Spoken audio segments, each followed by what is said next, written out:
Hello everybody, welcome back to the project. So this is part 2 of reassembly of the engine. So at this point I'm ready to put the intake manifold back on. I got everything is prepared. Just got the holes for the injectors a little bit lubricated, so it's easier to put them in with new seals. So injector has also got all the new caps. So it's all nice and tidy, so I got all the new caps on it. So they're all nice, new O-rings on it. So have a look if you can install it like this, or I have to put the injectors in by hand, piece by piece. We have a look. So it cannot be on the intake manifold before installation because you cannot reach the other bolts. So bolts, the intermediate plate is already in. I showed you that in the last video. I got all the O-rings in there, and now the intake will go on. There's no sealant in between, it's just an O-ring. So that's I will maybe just put a little bit of grease on top with silicone grease. Just it slides a little bit better. Not really necessary, but just to be sure. So if you're not familiar with the project, this is my M120 V12 engine that goes in my 190. If you want to see more about the project, in the right corner is my logo. Click on that, go to my main page, have a look in the playlist. And also, if you're not already subscribed, please do. And you can also find a lot of information on my website, jamespeedshop.com. It's below here. So let's start.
So let's go on with the oil change and filter, and the pan gasket is going to be changed for a new one, and on this side is also the level sensor.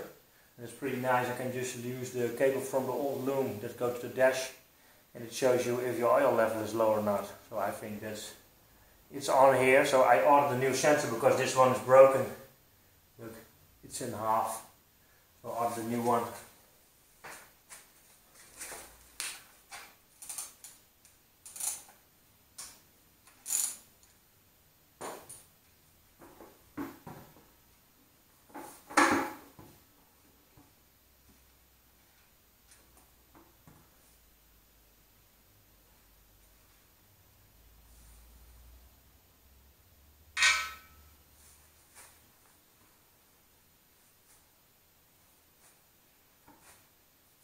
Pretty clean oil,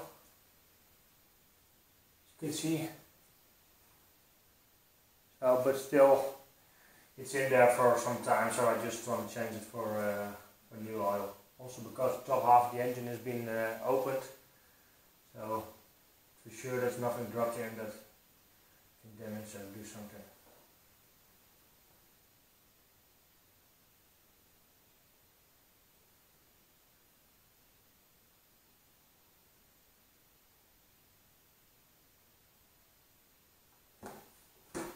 So the capacity that's on paper is about 10 liters of oil, so I have a little bit more, I thought.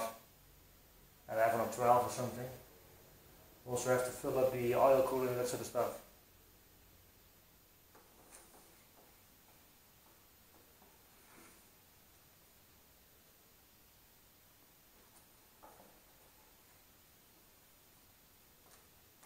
So.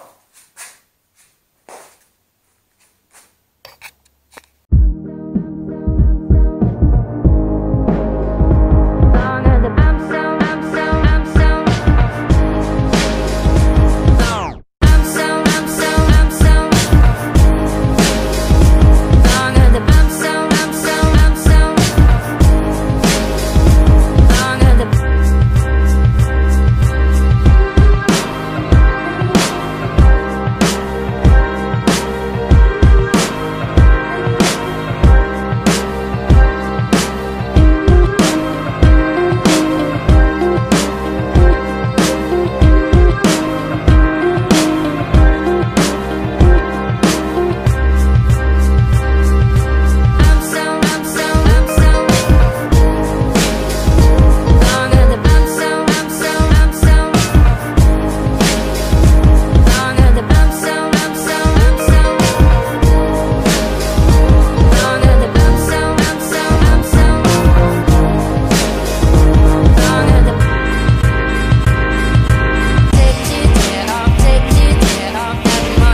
So at the moment I've got the sensor in, you can see that. Also a very shitty job is if you can see the follow the wire that it goes up, you can see the very small black clip. That's really a shitty job to put there in, so I did about 15 minutes to put it over there. Now it's in. There's an O-ring over here and there is a clip over there. The other O-ring is to seal the connector that's going on there. So that's the same on all the engines, also on my 201 like this, on a 90 is the same clip. So it looks all pretty clean. So I also cleaned the suction filter on here that's going straight to the pump. The pump pumps it into the filter that I just changed.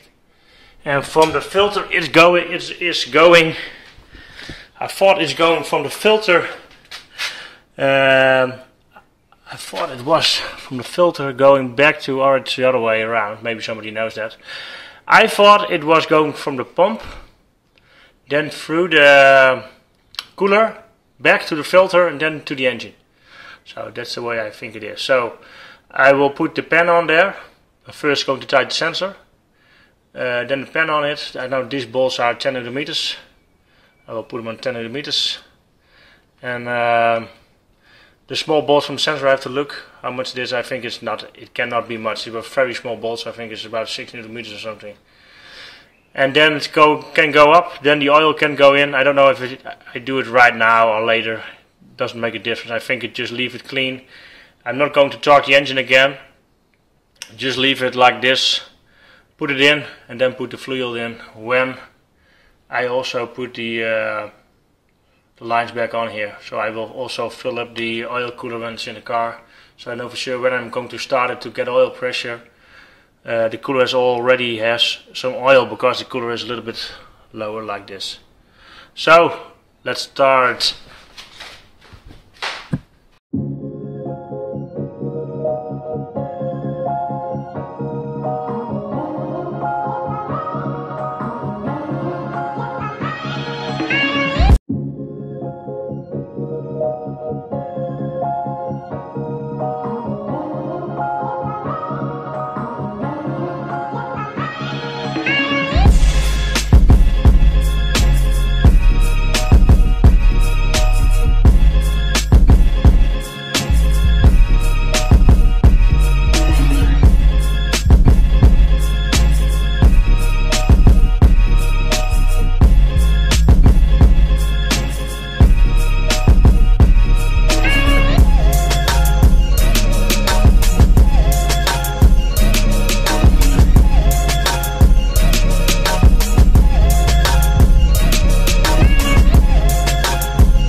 So, engine is done, new oil filter in there, the pen is back on, nice and clean, got the suction filter checked, It was not really dirty, just some, I think what I saw was some gasket material, little rubber stuff. So I think that's pretty common now when you see how much they use on top of the engine.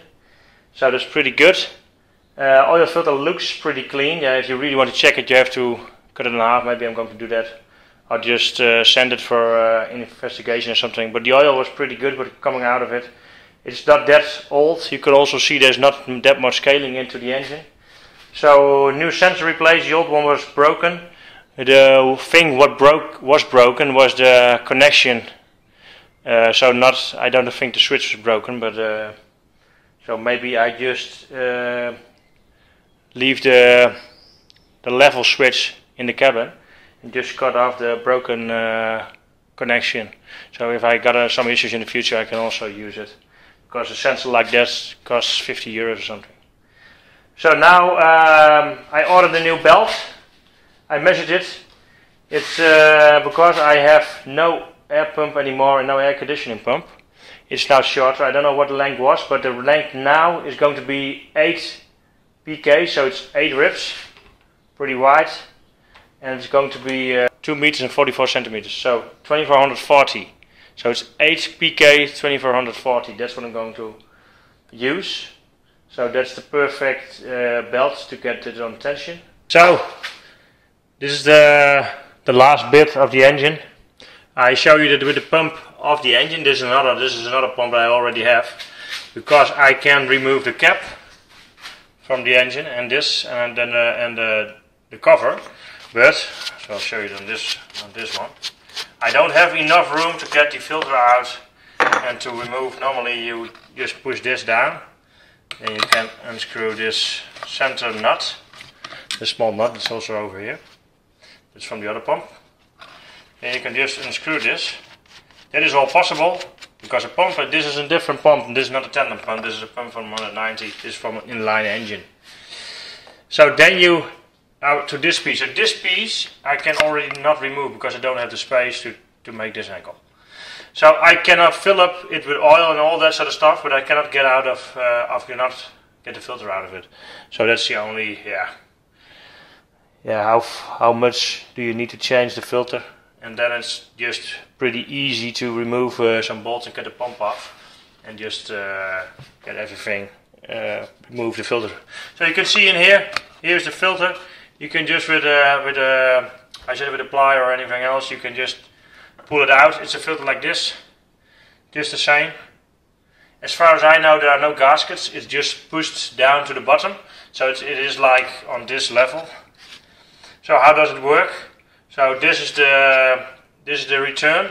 So return oil will go through the filter and comes out of here. So this filter goes in, then it sucks into the middle. It sucks oil, so that's also oil that's on top. And just this is the pressure side, goes to your steering pump, and then the return is going back, like I said, through this side, and then goes back to the reservoir or else.